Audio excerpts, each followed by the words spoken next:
Hi, everyone. Welcome back. This is part 2 of a 2-part recap. If you're wondering where part 1 was, well, go check in the feed and be sure to subscribe so that way you always get your episodes. But enough of that. Let's get right back into the episode. So Bose is like, so she hasn't told Kyle, her close friend, about what's happening in her marriage? I don't think so. And she's right, because what we saw in that clip was that Dorit was like, I'm really worried our relationship isn't going to make it. And Kyle's like, she just doesn't share. So Bose is like, she stopped over to see me after the surgery. You may have seen those much better flowers. Did you see those yet? You did. Okay, good. And, you not showing her the text was really bothering her. And she was like, well, wouldn't you think it was weird if she was sending those texts and then didn't show me the text? Only if you think that there was something in the text.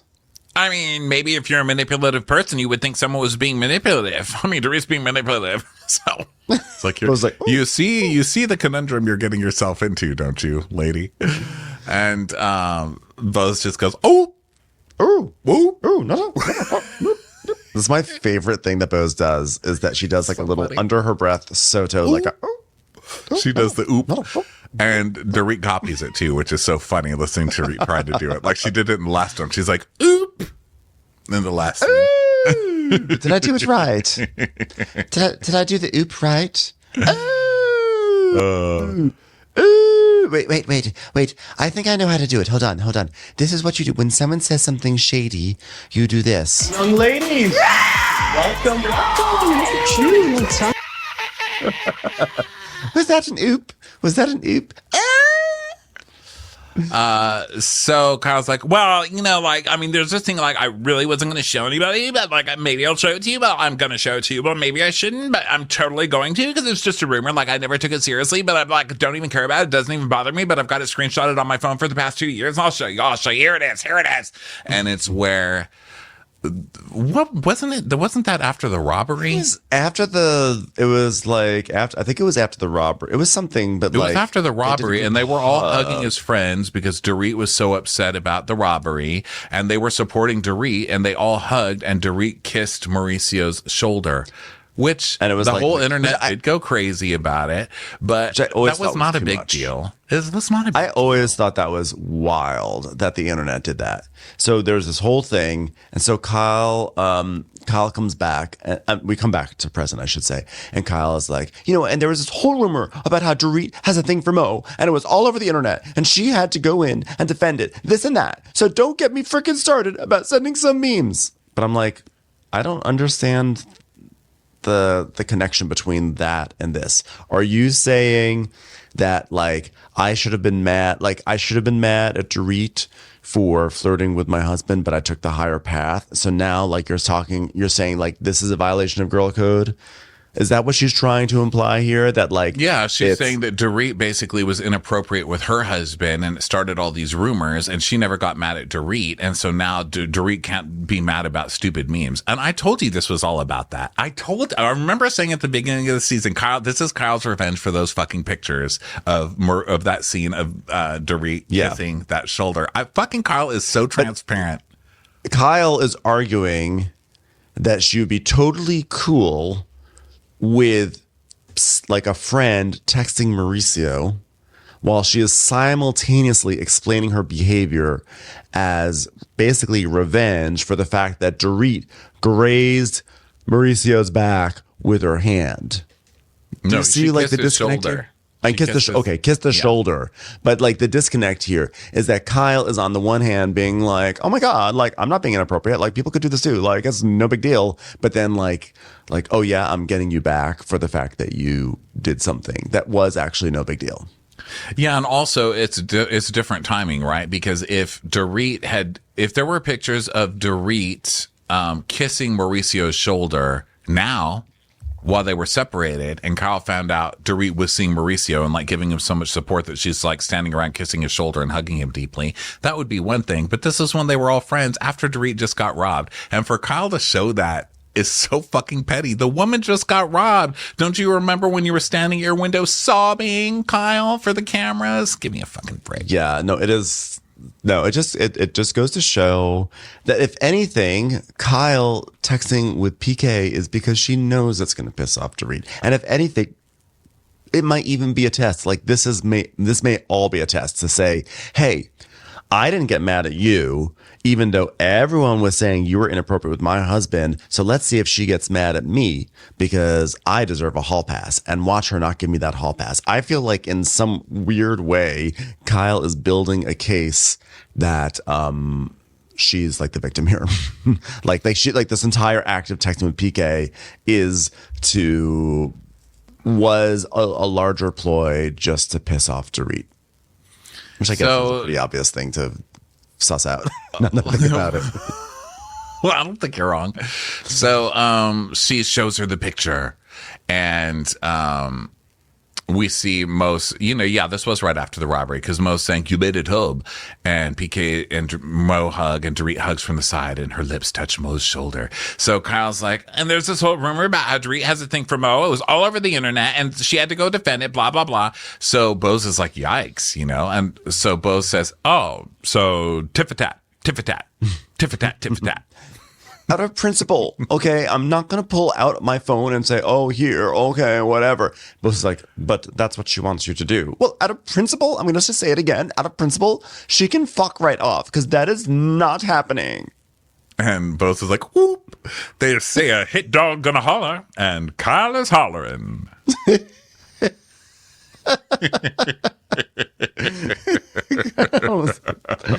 don't know why. Like, also, we can't bring up dogs on this show, okay? We still have not gotten over Lucy Apple Juice. So then Lisa Vanderpumps comes in. Who has hit a dog? Have they started turning it into a panini yet? I would like to have a Senate hearing about the dogs. Who is the dog? It's Kyle Richards in this case. Oh, never mind. I'm busy. New dog, who dis? So then Garcelle goes to Sutton's house, and they say hi and everything, and like, oh, you look great, blah blah blah blah blah blah. So basically, like, they've decided they're gonna have a big surprise for Erica, because she deserves it, guys. Because Erica's been super upset about not having her pizza party. And then they show us a montage, which is way worse than I remember, of Erica lamenting not having a pizza party. I know. They show like 10 different clips of Erica being like, where's my pizza party? Where's my goddamn pizza party? You never threw me a pizza party. Sutton's like, yeah, she complains so much about pizza, and we can only hear the P word so many times in Beverly Hills. Okay, we're all on Ozempic. Stop torturing us. So we're just going to get this over with, and then she can shut the fuck up. So then Garcelle is like, so where's Erica? Blah, blah, blah. And by the way, I just want to say, I totally support Ozempic. I know that sounded like Ozempic shaming. It was just that I imagine they don't want to talk about pizza right now. So Erica's like, she's like, well, Sutton threw a surprise party from John Party pizza party, but I was not given a pizza party. Yeah, this is the whole montage about the pizza party. So basically, Kyle comes over, and these three girls are going to throw this pizza party for Erica, and they haven't invited Dorit because obviously Dorit hates Sutton, and they also haven't invited Bose because she's in bed. And so they get in the car and they head over, and Erica, so surprised, is doing the thing that she does when she's like, look at me, poor Erica, pussy on a cloud. And she's wiping down her Keurig. She's like, oh, the life of a poor, wiping down a Keurig. Working 9 to 5. What a way to make a living. So then the women arrive in the front, and Kyle's like, oh my God, are these like real lemons? Are you kidding me? Is this what a lemon looks like? I've actually never seen one in real life. This is amazing. And so goes, maybe they're grapefruits. Would that fucking fruit stop torturing me during this episode? What is it? Leave me alone. So I've gained a little weight. Who cares? Okay, just stop fat shaming me, fruit. And Garcelle's like, well, these lemons are on steroids. Well, I mean, I'm kind of like a natty, okay? Like, I wake up at 6 a.m. to do it. So, like, stop shaming me too. Okay, God. It's like, okay, Kyle, we know you work out. So, Erica is surprised because she didn't think that they were all going to be coming over. And by the way, has Kyle ever been to Erica's house? Why is Kyle acting like she's never been here before? I don't know that she ever has she? Because she was like, oh my God, the lemons in your servants' quarters are so huge. Okay, where's the rest of your house? So Erica's like, oh, you bitches surprised me. I was just over here working away at the poor Keurig machine. God bless its heart. It served us so well. Who wants to shoot it in the head? Do it. Do it like you would do one of the maids that hadn't been able to hold the mop for a couple of months. Erica, come back to us, Erica. Martin Lawrence Ballard says I have to get rid of all my Keurig machines. I'm going to have to replace it with antiquities from India, apparently. Oh, Inja. So they basically put a mask over her eyes and drive her to Chuck E. Cheese, which we later find out. I was like, where'd they find a fucking Chuck E. Cheese? I live in the Valley and I still haven't seen a Chuck E. Cheese. But guess what? They found one in Panoramic City. Wow. I saw on the after show. Okay, because there used to be one down by LAX on La Tejera, but I think that one closed because a bunch of them closed. Wasn't that a big piece of news from last year? But they did. Wow, they went to Panorama City. I've never been to Panorama City, and it's funny because someone just said to me like yesterday, I've got to go to Panorama City. But here's what I always know about Panorama City is that when I first moved here and I was a PA, I had to bring a script to Panorama City or something like that. And I was like, okay, I guess I'll go to Panorama City. And my boss says, no, you can't take it there. It's too dangerous. So I was like, really? He's like, oh yeah, you don't want to go to Panorama City. It's terrible. And I've never been. It sounds so beautiful, doesn't it? I mean, panorama, I can just see views everywhere, to the front, to the side, to the back. It's panoramic. Now, I haven't been intentionally avoiding Panorama City since then. I just haven't had any need to go to Panorama City.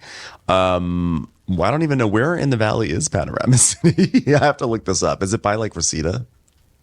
I'm looking. I don't know. I have been there actually because I had to go to a Home Depot out there because they didn't have the kind of like tile I was looking for at one place, so I had to go out there. And that was the first thing that showed up. That was I typed in Panorama City. I typed in Panorama City, Los Angeles. The map comes up. Boom, Home Depot right there. Also, they have a something called the Valley Indoor Swap Meet at Panorama City. Where is this place? It's between the 405 and the 5. Oh, it's right up there. There's a Pollo Campero. It feels like a place that Sheena would love to go to. Yeah. It's north of Van Nuys. Oh shit! It's very. Okay. Yeah. Okay. Oh, I will go. Panorama City, we wish you well. We hope you're well today. We wish you well. You have a Chuck E. Cheese. And not only that, they have one of the cutest Chuck E. Cheeses I've ever seen. I mean, it's so big, it's so clean. I haven't been to a Chuck E. Cheese in a long time, believe it or not. But I can't believe like how nice it is, like all the games and all. It's just so upgraded. Also, Chuck E. Cheese is like a big stuffed animal now instead of an animatronic weirdo. Like our Chuck E. Cheese, I remember there being like a animatronic show where there were like these big plastic characters that would just, his eyes were half closed, just dead. And then every 20 minutes or whatever, they would come to life and be like, Chuck E. Cheese, Chuck E. Cheese, and do their little thing. And then they just like go back to being dead again. And it's like the cast of this show. Yeah, it's like Beverly Hills. I've never been to a Chuck E. Cheese. Can you believe that? I can. 100%. You can. Yeah, I know. It's actually so obvious. Ben Mandliker, headline. Ben Mandliker has never been to Chuck E. Cheese. We didn't have them near me growing up. So that's part of the reason why. And I also think that if we did have one near me, my parents would never, ever take me. They're like, you're going to the museum. Yeah. But I have been to Dave & Buster's several times. I have That's a loyalty bougie. card. Yeah, it is bougie. But you know what though? Well, we just went to Dave & Buster's actually, like last month, right? Or 2 months? Yeah. In December. We sure That was did. fun. Because there's one right by Katie Cazorla's new hoppin' club, the Kookaburra Lounge. Check it out now. Go. Yeah. So we go to Chuck E. Cheese basically, and she's like, Oh, bitches. and in the after show, and listen, I never bring the after show into this because it's unfair. Like we don't watch it all the time, and I don't know. I feel like you should get it in this show, or it shouldn't bother me. But everyone's like, you have to watch the after show because, whatever. But one part of it was Erica patting herself on the back. She was like, I thought we were going to go somewhere fabulous, and you take off my mask, and I could have been like, bitches, really? You're taking me to a Chuck E. Cheese? Like that? You think that's funny? But then I thought, I can also embrace this and have a good time. I'm like, God, that says so much about you that you would even consider being an asshole about this, Yeah. That's just so Erica. Like, wow, someone get the Nobel Peace Prize over to Erica pretty quick. She really showed some restraint here. This is arguably one of the most fun things they've ever done on this show. I think probably it's number 2. And of course, the number 1 most fun thing they ever did on Real Housewives of Beverly Hills is when they went into a supermarket for the first time on the way to their camping trip and discovered what a supermarket is. Yeah. Remember Lisa Rinna be like, they've got bread here and yogurt. They've got meats and crackers. Can you believe it, girls? Look how many Tootsie Rolls come in one bag. The way they rated that, like Ralph's, and they just they were like, it's unbelievable. Who knew these places existed? Who can eat 6 bagels in one bag? Fat people. Frozen food. How do they even make this stuff? So, so they get there. So it they is kind of play funny games. because they play games. And by the way, this is another insight into Kyle Richards. By the way, they're playing skee ball. Kyle Richards fully walks up the skee ball thing and stands right under the part where the targets and starts chucking balls into there. And she says, "I just want to see what it's like to hit the 5,000." I'm like, "Why don't you work for it, ma'am? Why don't you work for it instead of cheating?" I'm going to stand up for Kyle on this one. I know it's rare, so I just like to take the opportunity to say kids can fucking do it and nobody gets to smack them down. So you know what? Adults, take your equal rights. You should be able to get up there too. Kyle pays more taxes than those little fuckers. I don't like when kids do it. I don't like when Kyle does it.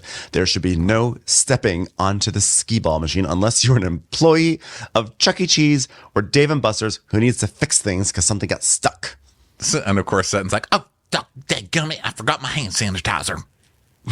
I was thinking the same thing. I was like, all those grubby little children with snot coming out of their nose, touching all those surfaces, disgusting. I mean, it'd be fun. I just need to sanitize afterwards.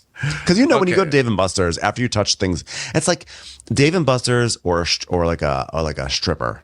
Okay, like you can touch all the surfaces, but afterwards, like before you touch anything else, go to the bathroom and wash your hands. Thank you. I like that. Dave & Buster's are a stripper. It's time for a commercial. It's time for a Crappens commercial. So then we go to eat pizza and stuff and get down to the real nitty gritty of the scene. So Garcelle's like, adjust your head, Erica. Wow. So Sutton's like, in all seriousness, so Erica, what you have done to pull yourself up is remarkable. Today, I used to see a lady that just was kind of slutty and marrying a gross old man for his money. But today what I saw was a woman with a rag in her hand cleaning down a Keurig machine by herself. God bless you. I mean, what you have had to put up with, people researching articles about you, people questioning your motives, people putting you on the spot at dinner parties. That was all you. I guess it was. Well, congratulations. You made it through the Sutton Gauntlet. Well, girls, I just don't know how I did it, but things are much calmer now. I know I've got a long road to go. I've got a free remodel coming up, which would be pretty difficult on me. I've got a new single coming out about pizza that's slightly better quality than this, but they don't have skee balls, so I'll give them that. And whatever happened to the $5 hot and ready from Little Caesars, am I right? So I'd just like to thank my agents, Mikey and Laya, for everything they've done to bring me through to this point. And that's why I just want to mention again that's why I'm redecorating. I mean, is this my forever home? No. I mean, who wants to live in a box forever? Am I right? But it's my box, and I'm going to live in it. God, I'm so inspired. I kind of feel like singing one of my old songs. Okay, kids, gather round, kids. My pussy's like a python. Now how many fucks do I give? Yeah, kids. My pussy's like a skee ball. Kyle, stop standing on my pussy. I just want to feel what it's like to score. So she tells us Tom is getting ready to go to, and she gets her very serious Erica voice on, which she's like, Tom is getting ready to go to trial. So while I'm excited with all my new great interiors and moving forward with my life and a mother figure who just bought me a $5 pizza, there's still Tom waiting to go on trial. And look, no matter how much you want to say, it sucks. It sucks. Sucks. She gets very serious. She that's when she starts articulating all her T's. Tom is ready to go to trial. So Erica's like, You know what? I don't want to be married again, girls. I don't want a legal contract with someone like that in my life again. I would like to have someone in my life. Hey, why is that stuffed Chuck E. Cheese coming so close to the table? Oh my God, take it off its head. It's... hi ladies, sorry to interrupt, but I couldn't help. I had so much FOMO. I had to bust into this party. Mind blown, are you dressed as Chuck E. Cheese? Yes, I am. Yes, I am. I've started by redecorating that 5-year-old over there. We've gotten rid of all the fake plants and all the fake skee ball machines. Basically, I've turned this into an exhibition of my greatest patterns and designs, and all the children are running. Anyway, back to the job. So they're talking about whether they want to get married again. And Sutton's like, never say never. I mean, the guys I date never generally say never, but you know what I'm saying. I don't want to talk about this. And she's like, my business is really bringing my joy. I don't need a man. Well, the one that I was married to, well, I mean, he is funding it technically, but still, I don't need a new one. And Garcelle's like, yeah, well, and having your children see that too. I just can't wait for your daughter to come home and say, Mom, Dad's bought me a store in West Hollywood to sell random glittery tops from and sayings from TV shows that I've been in, stitched onto expensive purses. Thank you. Thank you, Garcelle. Wow. By the way, Sutton, your shop is closed now. Okay, now that was not nice of you to say, because Sutton is closed. It is? That's why. Sutton by Sutton is closed? Or at least it says temporarily closed. But that's what it says on Googs. The old Googs, it says it's closed. So when I thought that was just for the COVID, or I don't know. What's the most recent tragedy? The fires, maybe? Monkeypox. We had to close it for monkeypox. We are closing for monkeypox. That's it. If I have one more gay come in here with a melting face, I'm going to lose it. Close the doors. Measles. So unfortunately, there was a measles outbreak in 2019, and we just cannot be too safe. Yeah, honestly, nature, could you just leave us alone for a while? Like, seriously, Remember? enough. You got it. We got it. You got the biggest dick in the room, nature. Okay? Ooh. I know. Remember when we were part of a measles scare? Specifically, the two of us. Yes, that was our first taste of pandemic, right? Because that was right before the pandemic. That was a month before the pandemic. Ronnie and I had flown to Denver for a live show, and then someone on the plane had unvaccinated children, and then those children had measles. And so everyone on the plane was contacted by the Department of Health, and we all had to track down our vaccination records, and then we had to go get vaccinated, and it was all over Christmas. And they were like, "You're gonna have to wear a mask for a day," and I was like, I cannot even believe this. This is wild. And it made national news that there was a plane with measles on it. And I couldn't believe that we were on the plane. And of course I was so excited. I was like, guys, we were on the plane with measles. And we're on measles plane. We were on measles plane. And I remember I was so excited that we were on a national news plane that I was looking up. I was like, let me read about the measles plane. This is so cool. And then I was like, okay, virus, that's in the news, and it was like, there's a new virus in China. I was like, no, that's not that stupid virus. I want to know about measles plane. And that was my first time I got learned about COVID. upstaged. That's how it works. Yeah. We finally get a big break, and then boom, a bigger break comes for some other disease. Some motherfucking global. Congratulations to you, COVID. So, Erica's like, yeah, I don't want a legal contract. And Garcelle's like, well, Kyle, also for you, teaching your girls that they need to protect themselves. And Carl's like, well, they have said to me that they would be devastated if they saw me laying in bed all day, crumbling instead of, The ... means dating hot country music stars and, et cetera, meeting Kesha, Also learning how to open up French doors. So, Garcelle. Oh, here comes Garcelle's face where she's about to kind of stab you with one. She's like, let me get my very caring face on. Go ahead, Beck, do my lines. Well, Kyle, we know that you can't yell at us because you're at a Chuck E. Cheese. So I'm just going to proceed onwards. And if you do yell at us, you're a terrible person. Okay. Well, my mom never heard that rule. She did plenty of yelling at the Chuck E. Cheese. That woman chased us around with a wooden spoon, threatening to beat the shit out of us if she ever caught us, while she sat there with her fucking styrofoam cup filled up with wine, getting wasted with her friends while we were all running around. The truth is that actually Chuck E. Cheese is exactly where there's yelling. I have to imagine there's so many parents yelling at their kids. And by the way, what's hilarious about the scene is that we are having a whole scene about divorce and moving on and redecorating. And there's like children all over the shot. Like they're all over the background. It's like when you're eating bread and there's like little birds that are gathering. You're eating a sandwich outside and the birds are gathering. There's like waiting for you to vacate your seat so it can pounce on all your crumbs. And so all the kids are like, boop, boop, boop, boop, boop. Yeah, you drop one ticket and there's 20 kids all over it. Like, a bunch of little zombies. So Garcelle's asking Kyle if Mauricio FaceTimes a lot, and we see flashbacks to Kyle in her rhinestone hat, and she's FaceTiming Mauricio's like, "Oh my God, look at you! You're like all cowgirled up. That's like amazing. Could you please stop FaceTiming me? I'm trying to be a single guy now. Thanks so much." I'm trying to get myself cowgirled up. Okay, please stop calling. And Garcelle's like, so you don't have boundaries with that yet? Is that what you're saying, Kyle? She's like, well, I guess we have been going slow with this whole thing, but it's different when you're divorcing someone worth a couple of $100 million, you know?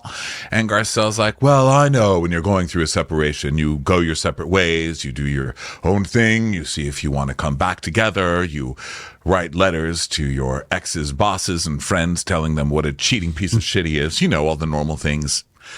But I just don't know if she's sure what she's going to do. Yeah, we do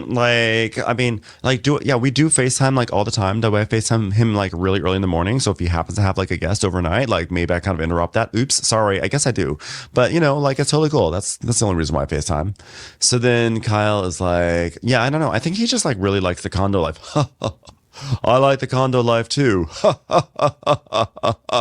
going to be 100% blunt now.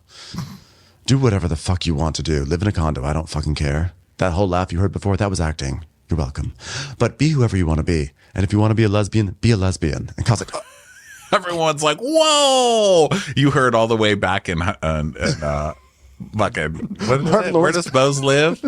It's right down the street from Hancock Park. Hancock Park. I was going to say Hamilton Park. You just hear Bose in Hancock Park like, oop, oop, oop. Martin Lawrence Ballard is like, puts down the piece of pizza that he's putting through Chuck E. Cheese's mouth. What? I was just about to move this little pepperoni from the living room into the dining room when I heard that. Girl. I was just installing this zebra print sofa into Chuck E. Cheese when I heard the most crazy thing from across the room. And Kyle laughs at it good-naturedly, which I was shocked. And that just proves that Kyle does not hang out with these girls, because she would have heard that a long time ago had she hung out with these girls on the regular.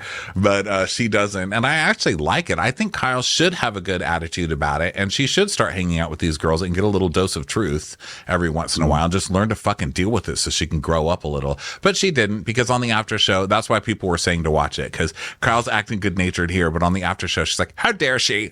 That was just so shitty. How could you? Erica hides behind a Chuck E. Cheese paper plate, which is amazing. Like, I'm just glad they did this scene just for the props. Like, they're gonna have this discussion in Chuck E. Cheese is amazing. Yeah. So Kyle's like, so I'm just like, oh, Garcelle, wow. Garcelle asks the questions that sometimes I secretly want to ask, but I ain't doing it. Why not, Erica? Go for it. Come on. So Garcelle's like, well, we are women of a certain age. We're people's mothers. We're bosses. We're businesswomen. We're creators of Black Girl Missing 1 and 2, coming soon to Lifetime. Be whoever you want to be. And Erica's like, so Dorit met me at Cocoa Republic and we spoke. And it silenced Chuck E. Cheese. Well, we spoke about when you two got heated, and we talked about the text messaging of it all, and she said she would like, just, because things have changed and he's unpredictable, she would like to know if in fact he texts you or if you guys text or anything like that. Well, the fact that she's trying to make it sound like it's anything inappropriate is gross. And you know what? I'm not going to be at the part of my life where I have to pull out a phone and shit because I'm an adult and that's a fucking joke. Okay, but I'm going to do it today, guys. I'm going to do it right now. You also literally just did it for Bose. You're like, guys, I am like not gonna just like pull out my phone and like pull up evidence of anything. By the way, do you guys want to see the photo again of like Dorit touching Mauricio? Here it is. Even though she's got a whole folder in her phone dedicated to this shit, she does. I mean, I do, and I'm not even on the show. So she whips out the phone and she's like, I'm gonna show you. This is ridiculous. It's absolutely ridiculous. Okay, and I'm gonna tell you. I'm not going to do this again. I'm not going to do it for her. I'm not going to do it for anybody, okay? Because it's ridiculous. But I'm going to tell you right here, when they made the announcement, I said, you have a lot of friends. Okay, I'm just going to read it to you. Wait, by the way, I just have to say, I agree that Kyle should not have to read these texts and show her text to the group. That is only something that Denise Richards should have to do for her texts. So go on. Yeah, no kidding. And also, no one is making her do this. Fucking stupid Kyle's an idiot. So I got a longer version of this because Kyle doesn't read the whole thing. I got a longer version from Reddit. Thank you, Reddit. Love you. So first is PK giving a laughy face and then like lucky Irish, what do you call those? 4-leaf clover. And then Kyle says, I know you have a lot of friends, but I'm also one and here if you need me. I've never repeated anything you've shared with me and never would, meaning you can trust me always. We'll keep sending memes and won't forget laughing emojis. Yeah, this is exactly what we knew it was, it's one thing that if PK, it's one thing if PK texts her and says, hey, I know everything going on with Dorit sucks. I don't want to put you in middle, but I still care about you as a friend. And I'd like if we could keep going on and sharing our memes and stuff because I need a good laugh right now. And she says, absolutely, obviously I love you guys both. I'm so sorry for this is happening, but like, I love our memes too. And you just sort of keep it really surfacey. But she actually initiated and she said, by the way, we're still going to be friends and anything you tell me, like, don't worry, like, I won't share it. I'm not like that. She's basically soliciting the deets. That's what she's doing. And, he's the bridge. One comment I read said it perfectly. Like, he's the bridge to Mauricio, which, like, she doesn't care about PK. But he's the bridge to Mauricio, which is why she's... What a good observation. I thought so, too. It wasn't mine, but I did steal that one. I did read that one and thought it was very smart. So that's why she's doing it. So she's like, why is she accusing me of doing something untoward with her? I'm trying to find out information on my own goddamn husband. Which would also make sense if she just said that, Yeah. But she's offering it up, and it just makes her look really stupid. Because if this was caught later and she explained it by saying, well, he was my friend, I don't feel bad about that, that would be fine. But again, for the 100th time, it's how she's presenting it all, Yeah, because she thinks she's exonerating herself because she has a phrase in there that says, like, hey, like, let's just keep sending memes to each other. But, like, she's overlooking the fact that she also said, anything you say, like, I won't go and tell Dorit. Right. So then we go to Bose's house, and all the ladies, by the way, when they hear this text, look at each other like, "Oh shit, Kyle's so guilty." They're all none of them are like, "Oh yeah, it makes total sense, Kyle." So then we go to Bose's, and Bose is talking to Nico, about her glam. He's like, "The glam looks good, even though you don't feel good." She's like, "Well, glam got a glam." So then Garcelle comes, and she has to take off her shoes. She does not like that. She's like, it's part of my outfit. Wow. Yes. And she's brought over Caribbean food and everything. And they go over to the living room. Well, Bose is just sort of already on the big sofa and everything. And Garcelle's like, well, you look pretty. Bose is like, I tried for you. That's a lie. I always look like this, no matter who it is that's coming in through the door. She goes, oh, okay. Well, how are you feeling? She goes, well, I had surgery, so... had stopped fibroids. They got 10 of them out. I said, I don't want 10 of them out. Take out 20. In fact, put in 3 more, then take them out. I want all of them out. Oh, okay. So Bose is like, well, I want to know all the things. And Garcelle's like, well, we haven't had a chance to do this, because Dorit is an embryo up your coochie. So, and then they start laughing. All I needed was this scene, because this scene I feel like lit up. Like they both were so fucking funny in this scene, and I need a lot more of this. So Bose is like, girl, can I throw something? Let me throw my phone. I just find this all so strange. I just do. It's just so juvenile. I can't wrap my head around it. I like to read, but just because they don't like to read doesn't mean I can't like to read. I mean, what is this? Some sort of clique? Yes, it is. Yes. That's what this show is built off of. So Garcelle's like, well, what is it with Dorit? I have to say, the common denominator with her is that we take 2 steps forward and then you take 3 steps back. It's like Paula Abdul. And we'll never feel like we are moving forward, ever. But why? I don't know why. She talks a lot in a way that, I appreciate details because it makes the story better, but not all the time. It's too many details. I like it that she mentioned the thing that Bo said that she likes the best about Dorit, because Bo said that to us, not to Garcelle. So it was funny that Garcelle picked up on that somehow. It's like, listen, I like details, but not that many details. I mean, girl. It's a lot. And she's like, well, to me, it's a horrible woman going through horrible things. And, she's got problems with her bestie. I mean, let me build a bridge. I'm a bridge builder. That's me. I invented bridge. Before bridge, there was just go fish. That's all anybody played. You're welcome. You're welcome, old ladies across the country. Well, you may be a bridge, but I'm the river, and my river's called No. I think for her and Kyle, they have been through, they were thick as thieves for a long time, and then there came a big shift. So obviously you're seeing that, and it's painful for both of them. And when we were at the Viper Room, it looked like it was going to get physical, and I had never seen that. I tell you, I never laughed so hard in my life watching those two pretend like they were going to fight. So much vitriol. Yes, so much. I was like, man. So then Garcelle goes, well, last night, get this, we're at one of the best restaurants in the city. Panorama City, that is. And Kyle read the text. Ooh. She's like, ooh. She read it right there in the middle of Chouquet Chazé.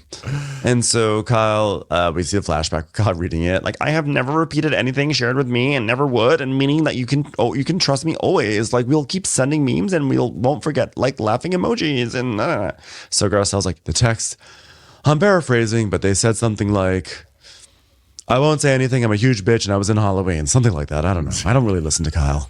And Dorit sucks. So there was that. And she's like, yeah. So they're just both kind of laughing together. And Bose is like, oh, hell no. I don't understand. I can't compute. Hold on. My brain is like, do, kids, 5 divided by 3 minus 4 makes no sense. Like, what?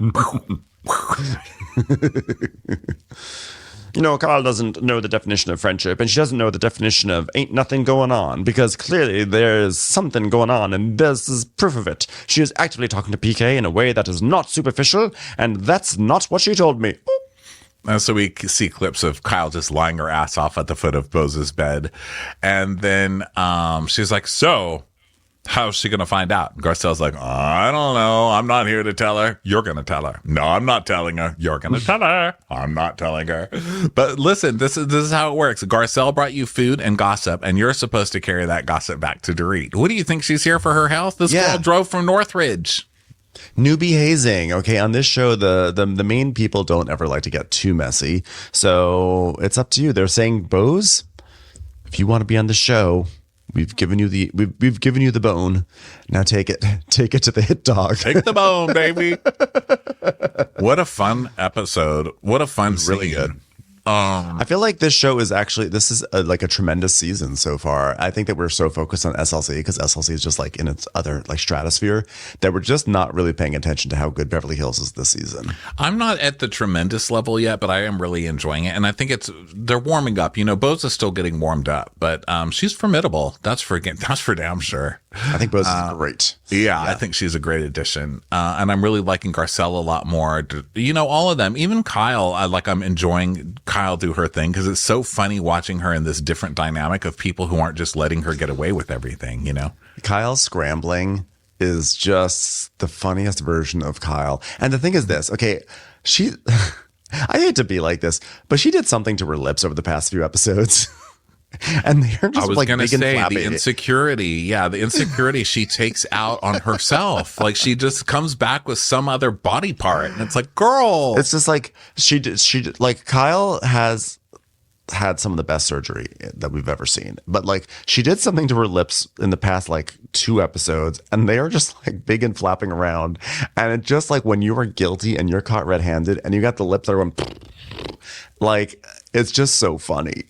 It's just such a funny visual. She's raging. She's got the vein popping out, but her lips are just kind of like, canopies flapping in the wind right now. And it's just, it's perfect. It's a perfect visual. Yeah, I love it. I love it. It's been very good. And then next up was Real Housewives of New York City, which was even kind of like, I think at this point I've just given up. You know, it's like when you're breaking a horse and you just have to wait for the horse to stop kicking and just understand this is its life now, you know? And I feel like that horse. I feel like that horse who is broken, and I'm not loving it, but I was like, okay, that was fun. So we'll get to that in our next recap, which should be out tomorrow. In the meantime, go and get your tickets for the Golden Crappies and our double Salt Lake City recaps in both San Francisco and San Diego, the first weekend, the Golden Crappies, followed by San Diego and Salt Lake City. San Diego and San Francisco are next week. Then we have Golden Crappies. And by the way, today is the last day of voting for round 1, so please go vote. And some of the I looked and I sort of took a peek, and some of the categories are like extremely tight. So every vote matters in our fake election here. And then we have Salt Lake City and Denver the week after the Crappies. So that's going to be 3 weekends in a row for us. It's going to be wild, but we can't wait to see everyone. And we also should have news soon about like a few more cities to add. We've been focused so much on the Crappies that I think we've sort of, it's just, we have a lot to focus on right now, but we'll get that. We'll get there. We'll get there. Everything will get done. Everybody, thanks so much for being here. We'll talk to you next time. Bye. Bye. Watch What Crappens would like to thank its premium sponsors. Ain't no thing like Allison King. Our way is the Amber way. It's always automatic with Ashley Auto. Ashley Savoni, she don't take no baloney. Put your hands together for Carly Clapp. Catherine DiBernardo has our hardo. Get on the right foot with Chrissy Offutt. Dana C. Dana Do. She's not just a Sheila, she's a Daniela. Etchels! Erin McNicholas, she don't miss no trickolas. Jamie, she has no last namey. You'll never hide from Heidi Eleanor Jones. I go, you go, we all go for Hugo. Hava Nagila Weber. Know your worth with Jason Kurth. We could all learn from Jennifer Kearns. She's our kind of mess. It's Jennifer Messer. Sip some scotch with Jessica Trotch. Knock, knock, knocking on Katie Mannock's door. She's our favorite streamer, Caroline Peacock. Kristen the Piston Anderson. Get a bee in your bonnet with Lacey B. Bringing the funk, it's Leslie Plunkett. She gets an A from us. It's Lindsay D. Let's give a kisserino to Lisa Lino. Fresh as a daisy, it's Maisie McHenry. We love her on the rocks, it's Melissa Cox. Megan Berg, you can't have a burger without the Berg. This is Livin' with Michelle Vivian. I love ya, Olivia Williamson. Tastier than Flanderson, it's Rachel Manderson. Have a heck of a time with Rebecca. She sure is swell. It's Raquel. Yes, we canna, it's Savannah. Cast a spell with Shannon Spellman. The Bay Area Betches. Betches. And our super premium sponsors. She's VVIP, it's Amanda V. Somebody get us 10 cc's of Betsy MD. She's got a leg up. It's Beth Ani. We're taking the gold with Brenda Silva. Don't get salty with Christine Pepper. Can't have a meal without the Emily Sides. Nobody holds a candle to Jamie Kendall. We got our wish, it's Jen Plish. She's not harsh. She's Jill Hirsch. She's a little bit loony. Junie. My favorite Murdo, Karen McMurdo. We love him madly, it's Kyle Pod Shadley. Let's go on a bender with Lauren Fender. We're ride or die for Lisa Ryder Barron. She's a whiz, it's Liz Sarthy. Always killing it, it's Lola Alkalani. The incredible edible Matthews sisters. She eases our woes, it's Melissa St. Rose. Give him hell, Miss Noel. Put on a kettle for Rebecca Weddle. She's the queen bee, it's Sarah Lemke. Shannon, out of a cannon, Anthony. Let's take off with Tamla Plain. She ain't no shrinking Violet Kuchar. We love you guys.